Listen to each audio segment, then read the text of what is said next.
దత్తాత్రేయ చరిత్రలో దత్తాత్రేయుడు లకుముకి పెట్ట నాకు గురువు అంటాడు. 24 గురువులు చెబుతాడు. అందులో లకుముకి పెట్ట, వడ్రంగి పెట్ట అంటాం మనం, దాది కూడా నాకు గురువు అంటాడు. ఇంత మహానుభావుడు, అవతార పురుషుడు, శ్రీ మహావిష్ణు స్వరూపుడు, నీకు ఒట్టి వడ్రంగి పెట్ట గురువు ఏమిటాయా అంటే దాని నుంచి ఓ విషయం నేర్చుకున్నాను నేను.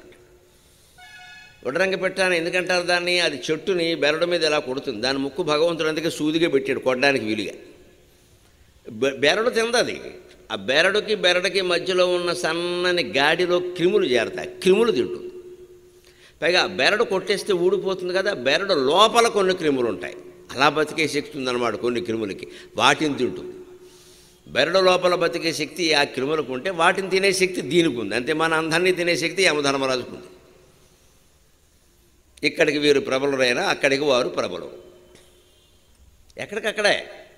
అటువంటి వడ్రంగి పెట్ట నుంచి నువ్వు ఈ దత్తాత్రేయుడు ఏం నేర్చుకున్నాడు అంటే, ఆ వడ్రంగి పెట్టకి ఏదో ఇంత మాంసం ముక్క ఏదో దొరికింది. ఒక క్రిమితో సరిపెట్టుకునేదానికి మాంసం ముక్క దొరికితే గొప్పే కదండి, అది ముక్కను గరుచుకుని ఎగురుతుంది. ఇంకో వడ్రంగి పెట్టి ఎదురొచ్చింది, దానికంటే కొంచెం బలంగా ఉంది. అది ఇది దెబ్బలాడుకుంటున్నాయి. ఓ పావు గంట సేపు ఆకాశంలో యుద్ధం చేసి ఈ మాంసం మొక్క దొరికిన వడ్రంగి పెట్ట కనిపించేది. ఎందుకు వచ్చిన సంతి ఇది?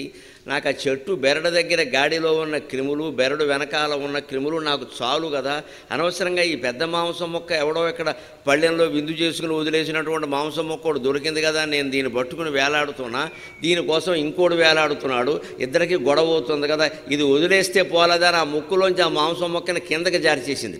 వెంటనే ఈ పెద్ద పక్షి పక్కకి వెళ్ళిపోయింది. దానికి కావాల్సింది మాంసం, దీన్ని చంపడం కాదు. అంతే, ఇది హాయిగా వెళ్ళిపోయింది. జై సీతారాం, బ్రహ్మాండంగా ఉంది. ఇది మనం దోపిడీల నుంచి కాపాడుకునే విధానం.